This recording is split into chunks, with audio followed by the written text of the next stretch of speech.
Todd Ashker. In 1987, a 24-year-old convict walked into the mess hall at California State Prison, Sacramento, pulled a sharpened weapon, and stabbed a fellow inmate named Dennis Murphy 26 times. The attack was brutal, deliberate, and over in seconds. Prosecutors said it was an Aryan Brotherhood-ordered hit because Murphy had failed to pay tribute to the gang from his methamphetamine business and had used black accomplices in robberies, both of which violated AB protocol.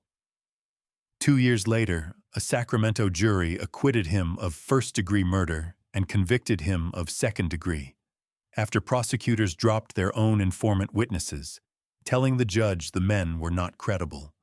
That convict's name was Todd Ashker, and over the next 3 decades, he would become the most unlikely civil rights plaintiff in American prison history.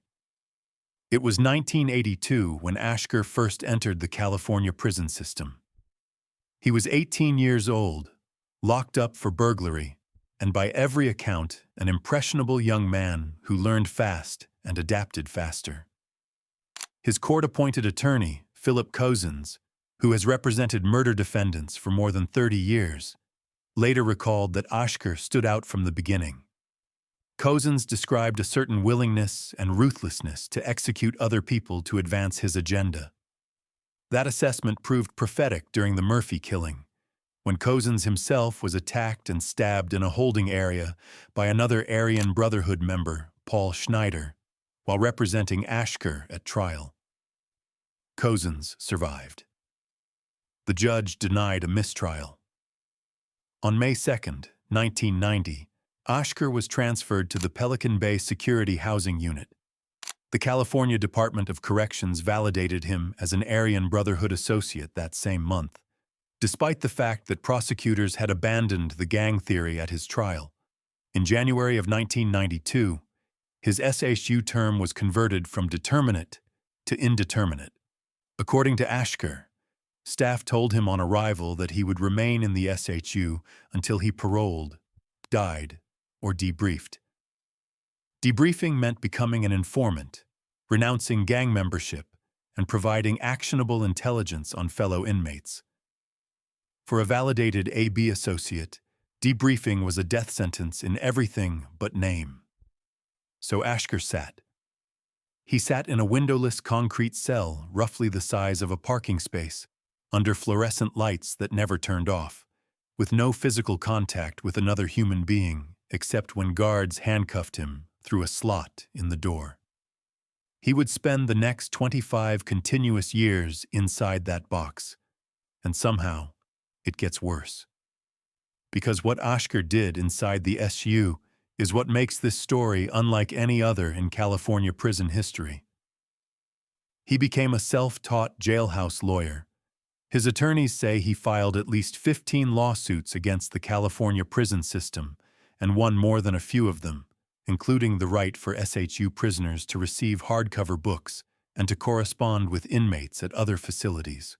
In 2009, Ashker and fellow AB member Danny Troxell filed a handwritten federal complaint that would eventually become Ashker versus Governor of California, the class action that the Center for Constitutional Rights joined in 2012. When prison officials refused to negotiate over indefinite SHU placement, Ashker shifted strategy. He became the architect of the 2011 Pelican Bay hunger strikes.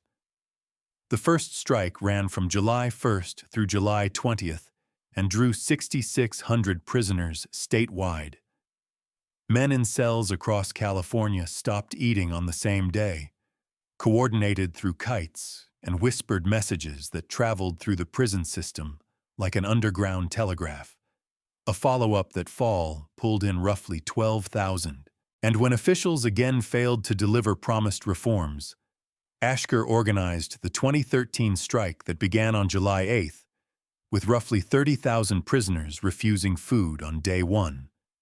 30,000 men. It was the largest prison hunger strike in United States history. It lasted 60 days. A participant named Billy Sell died at Corcoran on July 22, 2013. On September 1st, 2015, Ashker and his co-plaintiffs reached a landmark settlement with the state of California. United States District Judge Claudia Wilkin later described it as both innovative and humane. The settlement capped Pelican Bay SHU placement at 5 years, eliminated gang affiliation alone as a basis for solitary confinement, and created a step-down program that, according to the Center for Constitutional Rights, released nearly 1,500 prisoners into general population. Men who had been in solitary for 10, 15, 20 years walked out of their cells and onto open yards for the first time in decades. Ashker was one of them. In a letter to a reporter afterward, he wrote that he was still amazed at how big the sky looks. A man who had not seen an unobstructed horizon in 25 years, standing in a prison yard, looking up. His attorney, Ann Wiles, who also represented Black Panther leaders in the 1970s, told reporters that if Ashker came out into the business world today, he would rise very high, very fast. She called him brave, risk-taking, and one of the leaders who wanted to go all the way. As of late 2024, Ashker remains in CDCR custody at Kern Valley State Prison. He is the named lead plaintiff in ongoing enforcement litigation. The Ninth Circuit reversed a portion of Judge Wilkin's orders in 2023, but the underlying class remains certified. His story has been told in Keramet Writer's book 23/7, in Benjamin Wallace Wells's investigation for New York Magazine on NPR's Fresh Air, and in the 2025 PBS documentary The Strike.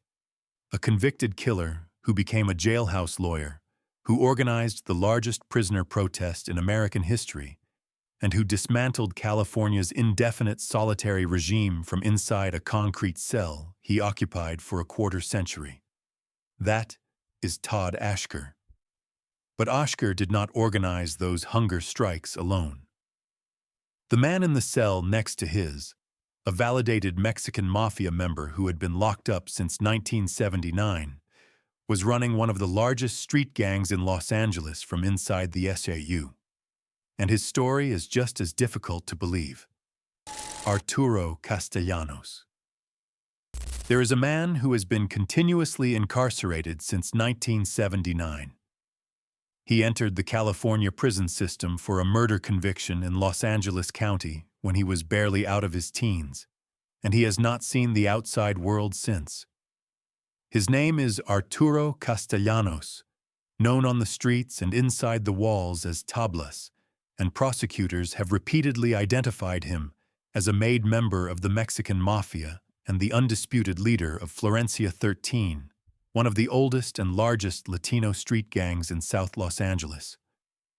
Florencia 13 has operated out of the Florence Firestone neighborhood since the 1940s. At its peak, the gang claimed territory across dozens of blocks and generated millions in drug revenue annually, all while answering to a man who had not walked those blocks in over 4 decades. His younger brother Braulio, known as Babo, was also inducted into the Mexican Mafia and is serving a life sentence imposed in 1988 for 2 counts of second-degree murder. The Castellanos brothers did not just participate in the gang, they defined its structure. A 2004 letter seized from a Florencia member and later reproduced in federal court exhibits was purported to be Castellanos' rules for the gang. In it, he issued a forewarning to cautiously respect these rules and know there was no second chance. He identified himself and his brother as members of the Mexican Mafia and declared that they expected the rules to be followed and respected by all true South Side members. In the same document, Castellanos allegedly told Florencia that he and his brother had shown their love for the barrio by making sure members never got taxed or targeted by anyone. That's not a typo, by the way. He was writing operational directives for a street gang from inside a solitary confinement cell. The kites, as prison notes are called, were handwritten on tiny scraps of paper, folded tight, and smuggled out through a network of intermediaries, visitors, corrupt staff, and inmates in transit between facilities. The notes traveled from Pelican Bay and Crescent City, at the far northern tip of California, all the way down to the streets of South Los Angeles, and they carried the weight of law. Federal investigators would spend years trying to dismantle that network and would barely scratch the surface. In August of 2013, federal prosecutors in Los Angeles unsealed a sprawling racketeering indictment, naming Castellanos alongside dozens of Florencia members for narcotics, firearms, and fraud offenses run entirely out of his Pelican Bay cell. A parallel indictment alleged a Mexican mafia and La Familia Michoacana alliance that had been approved at Pelican Bay. Cooperating witness René Enriquez, a former Mexican mafia member turned federal informant, told prosecutors that Castellanos' transparent style suggested he wanted to be indicted. Enriquez believed one of his objectives was to get transferred to federal prison to further his business plan.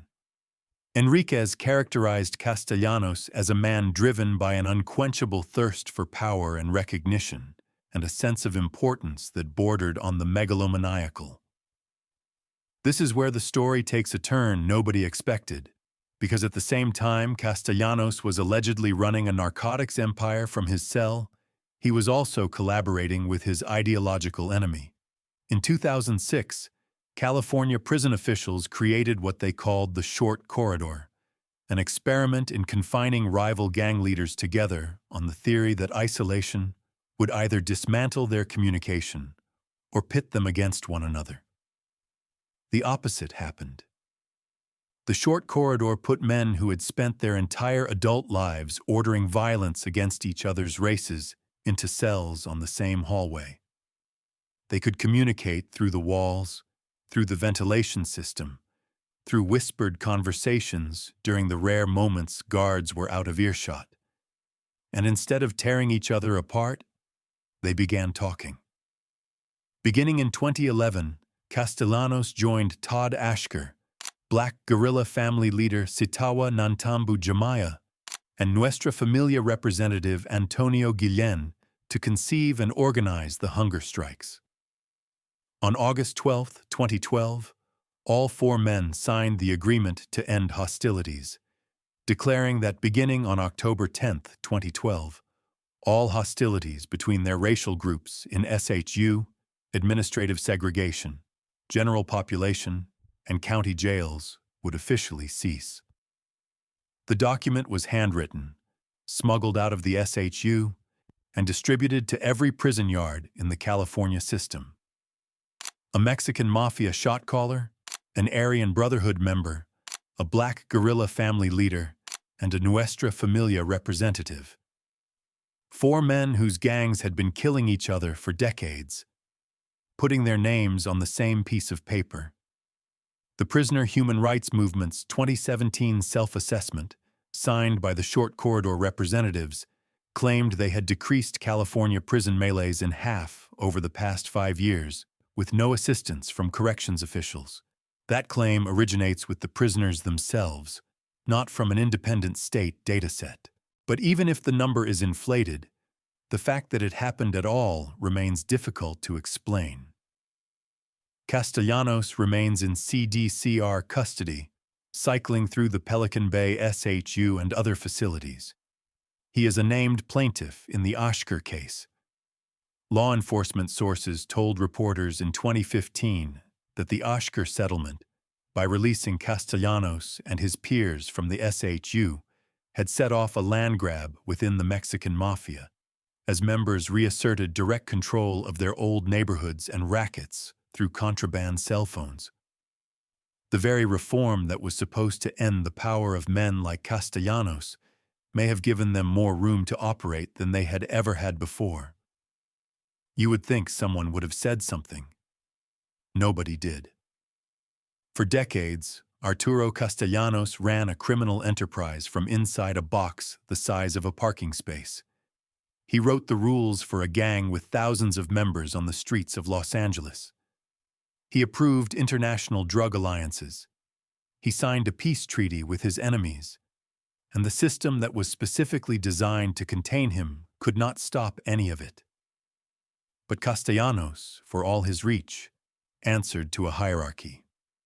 And at the top of the rival hierarchy, the one that controlled the white prison population across the entire federal system, sat a man they called the Baron, Barry Mills. On May 20th, 1979, inside the United States Penitentiary in Atlanta, a prisoner named Barry Mills walked into a recreation yard bathroom and attacked a fellow inmate named John Marsloff. He stabbed him 16 times and partially severed his head. Marsloff's offense, according to federal prosecutors, was cheating an Aryan Brotherhood shot caller in a drug deal. In the world Mills inhabited, that was enough to warrant execution. Mills was convicted of the killing in 1983, and what should have been the end of his story, what should have been a man buried inside the federal system for the rest of his natural life, was barely the beginning. Because Barry Mills did not just survive in prison, he built an empire from inside it. Mills grew up in Windsor, California, was first locked up in 1967 for car theft, and entered the state prison system in 1969 after an armed robbery. He joined the Aryan Brotherhood inside San Quentin, where the gang had originated in 1964 as a small clique of white inmates banding together for protection in a prison system increasingly dominated by racial politics. Within a decade, that clique would become the most violent prison gang in the country, and Mills was at the center of it. According to the federal RICO indictment filed years later, Mills helped consolidate the AB's national structure in 1980, taking one of 3 seats on the gang's federal commission. From that point on, he was never a foot soldier again. He was the architect. Federal prosecutors at his 2006 RICO trial said Mills was responsible, directly or through orders, for at least 14 murders. The Aryan Brotherhood operates on what its own members call the blood in, blood out code. You earn your membership by committing a murder, and the only way out is death. Mills enforced that code for decades. His primary collaborator in the Federal Bureau of Prisons was Tyler Bingham, known as the Hulk. Together, they ran the Federal Aryan Brotherhood from inside the most locked-down facilities in America, first at the United States Penitentiary in Marion, Illinois, then at ADX Florence in Colorado. To put in plain terms what that means, 2 men in solitary confinement cells, communicating through coded messages, invisible ink, and intermediaries, were directing murders and drug operations across the entire federal prison system. Bingham once sent a coded note from ADX Florence to the penitentiary in Lewisburg, Pennsylvania, written in urine, an invisible ink that becomes visible when heated. That note, according to prosecutors, set in motion the 1997 killings of Frank Joyner and Abdul Salam, both members of a rival group known as the DC Blacks. The trial also produced testimony that John Gotti, while incarcerated, had paid the Aryan Brotherhood for protection, and that the AB had agreed to murder an inmate who had assaulted him for as much as $500,000. The 2002 federal RICO indictment named Mills and 39 other AB members and associates. At the time, it was the largest capital case in United States history, alleging 32 murders and attempted murders. The first trial group included Mills, Bingham, Edgar Hevell, and Christopher Gibson. On July 28, 2006, in the United States District Court for the Central District of California, before Judge David O. Carter, the jury convicted all 4. Mills and Bingham were found guilty of murdering Arva Lee Ray at the Federal Correctional Institution in Lompoc in 1989. The same jury acquitted them of the 1993 Lompoc killing of former AB member William McKinney. Then came the penalty phase. After 3.5 days of deliberation, the jury deadlocked, 9 jurors voted for death. 3 voted against. Judge Carter declared a mistrial in the sentencing phase and converted Mills's sentence to life without the possibility of parole. Mills was sent to ADX Florence, the federal supermax in Colorado, where he was held 23 hours a day in a solitary cell for the rest of his life.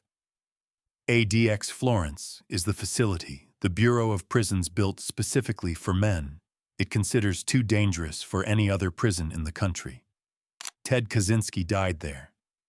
El Chapo is there now. Mills fit right in. He was found dead in his cell on July 8, 2018, one day after his 70th birthday. The Fremont County coroner said the death did not appear suspicious. Now, it is important to understand what Mills was and what he was not in the context of this story. He was the Aryan Brotherhood's federal patriarch. His authority was respected at Pelican Bay. But Mills himself spent most of his post-1980 career in the Federal Bureau of Prisons, primarily at Marion and ADX Florence. He was not a Pelican Bay SAU resident in the way that Ashker or Castellanos were. The AB's California Prison Commission of the 2000s, the men who actually lived in the Pelican Bay SAU and ran operations from those cells, included Danny Troxell, Ronald Yandel, and Edgar Hevel. Mills sat above them, the federal-level authority whose word carried weight across state lines and prison walls alike. The Southern Poverty Law Center, citing the FBI, described the Aryan Brotherhood as the most dangerous group of its kind in the United States. Former AB Commissioner John Greshner, quoted in the SPLC's intelligence report, said Mills personally transformed the AB from a 50 to 60 member state prison gang into more than 20,000 members throughout various state and federal prisons. And no, I am not making that up. One man, operating from inside solitary confinement for nearly 4 decades, built an organization that the FBI considers the most lethal prison gang in the country. He died alone, in a concrete cell, in the mountains of Colorado, one day after turning 70. The men who feared him, the men who followed him, and the men who prosecuted him all agreed on one thing. Barry Mills was extremely intelligent and very charismatic, and those were the qualities that made him so dangerous. The next name on this list was supposed to be another feared gang leader with a reputation for extreme violence. But the research tells a different story entirely, and it is one worth telling honestly. Antonio Cardenas Guillen. This entry exists for a reason that has nothing to do with Pelican Bay. Antonio Ezequiel Cardenas Guillen, known as Tony Tormenta, which translates to Tony the Storm, was the co-leader of Mexico's Gulf Cartel and the younger brother of Ogiel Cardenas Guillen, the former Gulf Cartel boss who was extradited to the United States in 2007 and sentenced in Houston in February of 2010 to 25 years. Tony Tormenta earned his nickname for his explosive temperament and his reputation for beheading rivals. He was 6 feet tall, weighed approximately 215 pounds, and was one of the most wanted men in the Western Hemisphere. When his brother Oziel was extradited and locked away in a Houston federal prison, Tony Tormenta inherited the leadership of the Gulf Cartel, and with it, command of a narcotics corridor that stretched from the Rio Grande to the Gulf of Mexico. In 2008, he was indicted in the United States District Court for the District of Columbia on drug trafficking, importation, and conspiracy charges. The United States State Department offered a $5 million reward for his capture. The Mexican government offered an additional $2 million. The Treasury Department sanctioned him under the Kingpin Act on July 20, 2009. But Antonio Cardenas Guillen never set foot in Pelican Bay. He never set foot in any American prison. He died in Mexico. On November 5, 2010, Mexican Marines engaged Cardenas Guillen and his bodyguards in a 6 to 8 hour firefight in the streets of Matamoros, Tamaulipas. The engagement shut down the city. Gunfire echoed through residential neighborhoods for the better part of a day, while civilians barricaded themselves inside their homes. According to the Mexican government, 10 people died in that engagement. Cardenas Guillen, 4 of his bodyguards, 3 Marines, a soldier, and a journalist named Carlos Alberto Guajardo Romero of the newspaper El Expreso de Matamoros, who was caught in the crossfire. Guajardo Romero had been covering the cartel beat in one of the most dangerous cities in the world, and he became a casualty of the very war he was trying to document. Local press reports suggested the actual death toll was far higher, possibly more than 40. President Barack Obama called Mexican President Felipe Calderón to offer congratulations. The State Department called the death a major blow to organized crime. His death triggered the final rupture between the Gulf Cartel and Los Zetas, the elite paramilitary unit that had originally served as the cartel's enforcement arm. His brother Mario was arrested in 2012, extradited to the United States in 2022, and pleaded guilty to drug trafficking charges in 2024. The Cardenas Guillen dynasty, which once controlled the drug corridor from Matamoros to the entire eastern seaboard of Mexico, was systematically dismantled over the following decade. So why is his name on a list about Pelican Bay? Because in the early research for this story, his name was confused with another figure, possibly due to the shared surname Guillen. The fourth hunger strike negotiator at Pelican Bay, the man who actually belonged on this list alongside Oscar Castellanos and Sitawa Jamaya, was Antonio Guillen of the Nuestra Familia, not Antonio Cardenas Guillen of the Gulf Cartel. They are 2 entirely different men, from 2 entirely different worlds, separated by an international border and a fundamental difference in circumstance. One lived and died as a cartel warlord in the streets of Matamoros, never spending a single day in American custody. The other spent decades in a California SHU, signed a peace treaty that ended generations of racial violence behind bars, and remains one of the most significant figures in California prison history that almost nobody has heard of. Tony Tormenta's story is worth telling on its own terms. He was a cartel leader who controlled billions in narcotics revenue, who waged open war against the Mexican military, and who died in a hail of gunfire in the city where he was born. His death reshaped the drug trade across northeastern Mexico and accelerated a cartel war that would claim tens of thousands of lives over the following years. But his story has nothing to do with the concrete walls of Pelican Bay, and putting him on this list would mean telling it wrong. The men who actually lived inside those walls, who spent decades in cells the size of parking spaces, who organized hunger strikes and ordered murders and filed federal lawsuits from behind reinforced steel doors. Those stories are still coming. If you're liking this video and you're not subscribed yet, now's the time. We drop new cases every day. Subscribe so you don't miss the next one. Sitawa Nantambu Jama.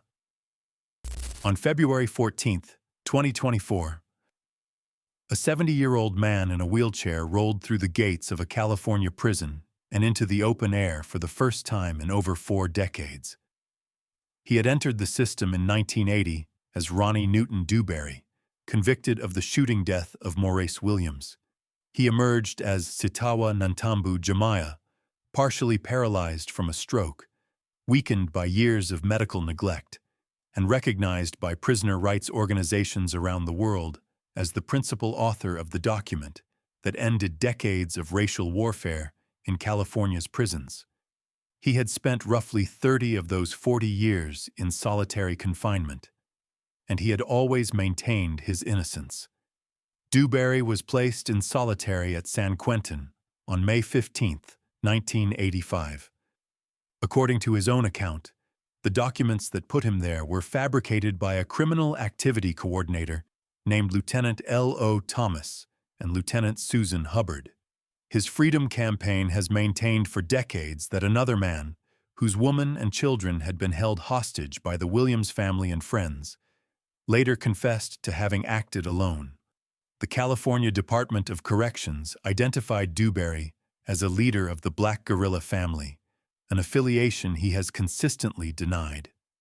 He took the new African name Sitawa Nantambu Jamaa and was transferred to the Pelican Bay SHU in 1990.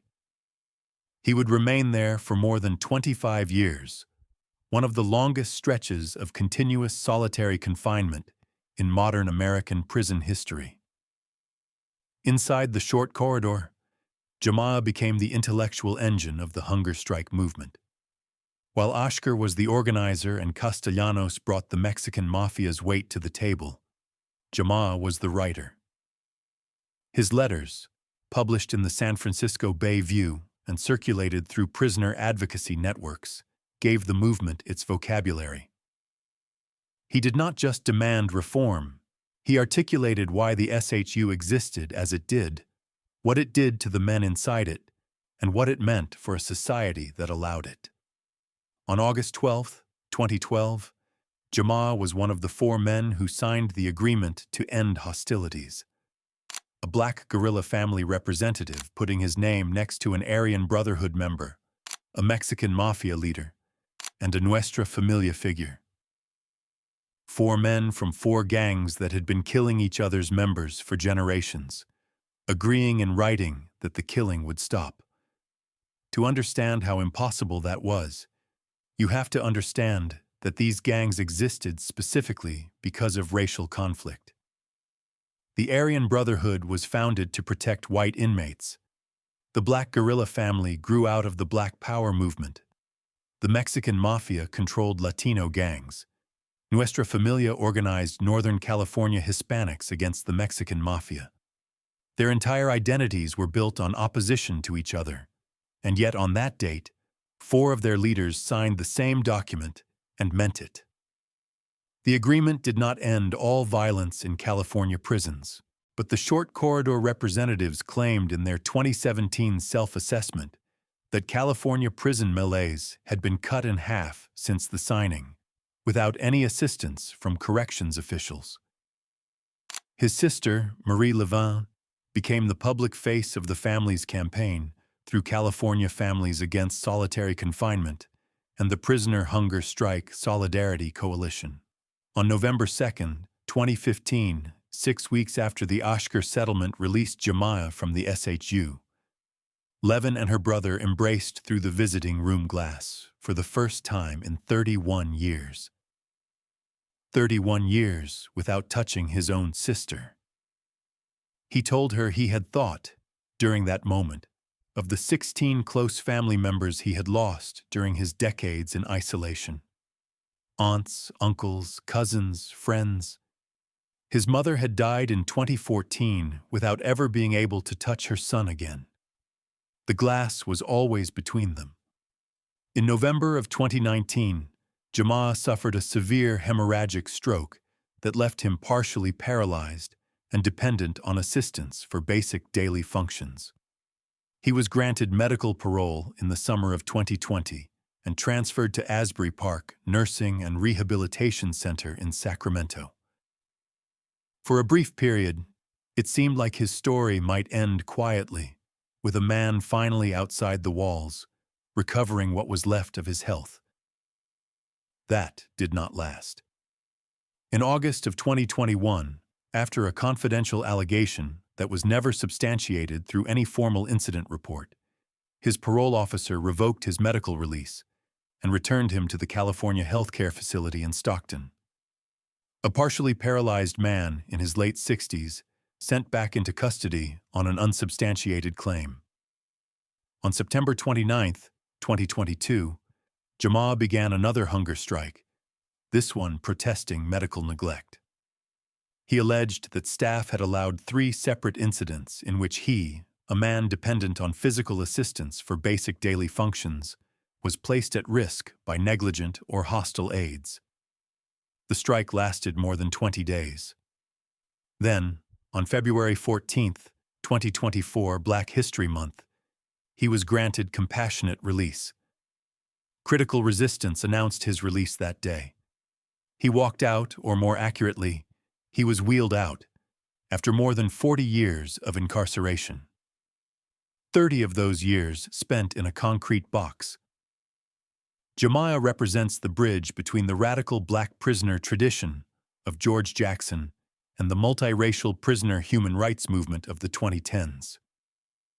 His writings defined the movement. His name is on the document that changed it. And unlike many of the men on this list, he lived to see the outside again. But while Jemiah was writing manifestos and organizing hunger strikes from inside the short corridor, the man in the Ashker lawsuit who filed the original complaint alongside Todd Ashker was playing a very different game. Danny Troxell was a co-plaintiff in the case that dismantled California's solitary regime. He was also sitting on the Aryan Brotherhood's three-man commission. Danny Troxell. In 2009, a handwritten federal complaint arrived at the United States District Court for the Northern District of California. It was filed by two men locked inside the Pelican Bay SHU, and it alleged that California's practice of holding prisoners in indefinite solitary confinement, based solely on gang validation, violated the Eighth Amendment. The case was called Ashker versus Governor of California. One of the two men who wrote it was Todd Ashker. The other was Daniel Joseph Troxell. At the time, Troxell was not just a prisoner filing a civil rights complaint. According to federal prosecutors, he was one of three men running the Aryan Brotherhood's operations across every California state prison. Troxell was born in 1953 and was already serving a life sentence for murder when, according to evidence presented at his 2024 federal trial, he was elevated to the AB's three-man commission in the early 2000s. Nearly all of the prominent AB members at that time were housed in Pelican Bay State Prison. The commission controlled who joined the gang, who was disciplined, who was promoted, and who was killed. Membership was earned with blood and maintained with fear. And Troxell sat at the top of it, making decisions that determined whether men lived or died in prison yards across the state. His defense attorneys at the 2024 trial painted a more complicated picture. They described Troxell as a deliberative man and even a peacemaker, someone who used his influence to resist some of the murder plots orchestrated by his commission partner, Ronald Yandel, and who actively protected inmates that other AB members wanted dead. They argued that inside the brutal hierarchy of the Aryan Brotherhood, Troxell was the voice of restraint. Prosecutors did not see it that way. They presented a 2016 DEA wiretap in which Troxell told another AB member that joining the gang required committing a murder and that the only exit was death. The classic blood in, blood out formulation, spoken in Troxell's own voice, captured on a federal wire. Other wiretaps captured him ordering the murder of an AB member housed at Calipatria State Prison. Investigators intervened before the killing could be carried out. In 2019, Troxell was indicted alongside Ronald Yandel, William Sylvester, and 13 others on charges of RICO conspiracy, conspiracy to commit murder, murder in aid of racketeering, and drug trafficking. The case was United States versus Yandel, filed in the Eastern District of California. After a 9-week federal jury trial in Sacramento on April 30, 2024, the jury convicted Troxell, Yandel, and Sylvester of RICO conspiracy and conspiracy to commit murder. Troxell was acquitted on some of the most serious individual murder counts, but the conspiracy convictions held. On November 18, 2025, Senior United States District Judge Kimberly Mueller sentenced Troxell to life in prison. United States Attorney Eric Grant of the Eastern District of California announced the sentence, calling it the conclusion of a case in which the Aryan Brotherhood had used its California prison cells, along with smuggled cell phones, to direct drug trafficking, order murders, and oversee criminal activities both inside and outside the prisons. And here is the detail that makes Troxell's story unlike anyone else's on this list. The DEA's affidavit in support of the indictment, filed by Special Agent Brian Naring, explicitly noted that the Ashker settlement had required CDCR to release extraordinarily dangerous prison gang members from the Pelican Bay SHU into less restrictive environments, and that this had created a growth opportunity for the Aryan Brotherhood. Yandel, the affidavit stated, was a direct beneficiary of the Ashker settlement. In plain terms, the man who co-wrote the lawsuit that ended indefinite solitary in California was himself a federally convicted gang commissioner, who, according to the DEA, helped create the conditions that allowed his own gang to expand its drug empire and its body count. The reform he fought for became the tool his organization exploited. That decision seemed small at the time. It was not. One of the most consequential prison rights litigants in California history, and a federally convicted gang leader sentenced to life. The same man, carrying both identities, never seeing a contradiction between them. That is Danny Troxell. But Troxell, for all his authority, shared that commission with a man whose violence was far less restrained, a man who used the post-Ashker transfer to general population to orchestrate the most significant murder in California prison history since the 1970s. Ronald Yandel. Ronald Dean Yandel grew up in Pinole, California, a quiet suburb in the East Bay, and by his 20s, he was deep into the methamphetamine trade. He spent roughly a decade in the federal system in the 1990s for methamphetamine trafficking, and it was inside the Federal Bureau of Prisons that he earned his membership in the Aryan Brotherhood. He was released in 2001. Freedom lasted less than 3 years. Shortly after his release, he committed a double homicide in El Sobrante, Contra Costa County, and in 2004 was convicted of murder and voluntary manslaughter and sentenced to 65 years to life. He was sent to the Pelican Bay SHU, where he would spend more than a decade. His gang name was Renegade, and by the time he left Pelican Bay, he had earned it. According to the federal indictment, by the early 2010s, Yandel sat on the 3-man California AB Commission, alongside Troxell and Edgar Hevlem.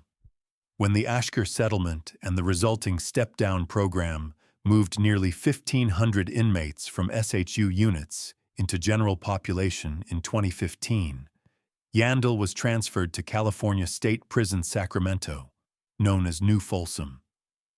For the first time in over a decade, he was out of the SHU and on an open yard. What the DEA documented over the following 4 years would become the federal government's central argument against prison reform.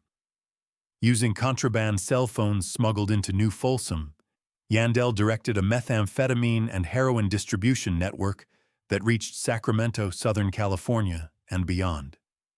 The DEA's 2014 through 2019 investigation, initially sparked by a Vallejo-based drug network called the Family-Affiliated Irish Mafia and a Sacramento dealer named Gianna Quesenberry, ultimately produced hundreds of hours of wiretap recordings of Yandel coordinating drug deals, ordering beatings, and discussing murders with the matter-of-fact tone of a man conducting routine business.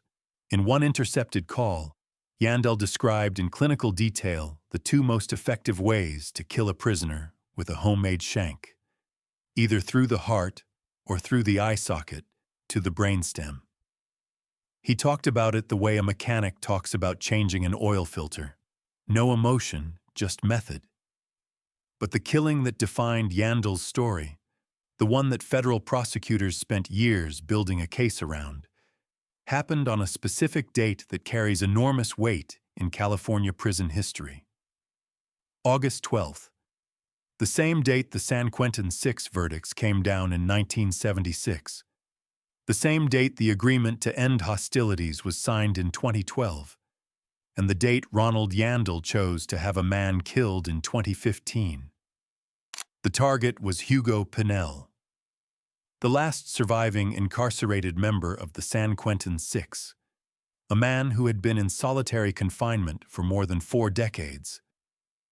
Pinel had been transferred to New Folsom's general population on July 29, 2015, just 2 weeks before.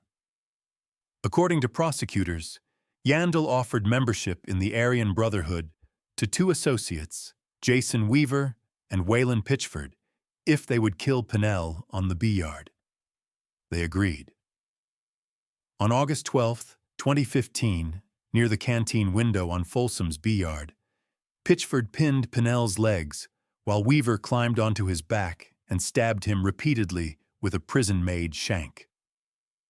A CDCR officer deployed a grenade-style distraction device, then a second. Weaver continued the assault until guards physically intervened. The killing triggered a 70-inmate yard riot. 11 prisoners were hospitalized. Hugo Pinel, 70 years old, was dead.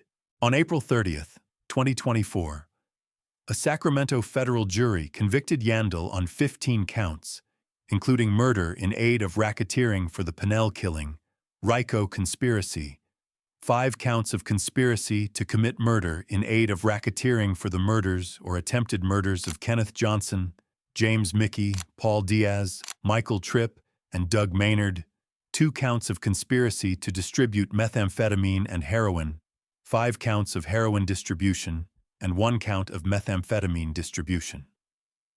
On December 18, 2024, Chief United States District Judge Kimberly Mueller sentenced Yandel to 2 consecutive life sentences, plus 50 years in federal prison. The sentence ensures he will die behind bars, this time in the federal system rather than the state one. United States Attorney Philip Talbert, announcing the sentence, said the convictions furthered the effort to dismantle a violent criminal enterprise run from inside California prisons, one that controlled its members, associates, and others both inside and outside prison walls, ordering multiple murders and running a drug trafficking operation that spanned counties and states. Yandel, true to form, told the court that he was not easy to kill and that he would be back. His attorney, Stephen Killar, told the judge that 11 years in solitary confinement and retaliation by prison guards had produced the man who sat before the court. Killar announced his intent to appeal. Yandel himself claimed in his sentencing remarks that the entire prosecution was retaliation for his role in the 2013 Pelican Bay hunger strike. William Sylvester, who was convicted of personally murdering rival prisoner Ronald Richardson in the Folsom B3 SHU exercise yard on October 7, 2011, to earn his AB membership, also received 2 consecutive life sentences. Yandel is the strongest evidence cited by California correctional officials and the DEA that the Ashker settlement, by moving longtime SHU prisoners into general population, created a growth opportunity for the Aryan Brotherhood. He is also the starkest contradiction to the reform narrative. The gang leader who used the reform victory to expand the gang and to kill a man whose name had been synonymous with the California prison struggle for half a century. That man was Hugo Pinel, and his story is where all of this began. Hugo Pinel. Hugo Antonio Luis Alastair Pinel was born in Nicaragua on March 10, 1945, and brought to San Francisco as a child. He entered the California prison system in 1965 at age 19 after pleading guilty to assault in connection with the kidnapping and assault of a young woman in San Francisco. He maintained his innocence for the rest of his life.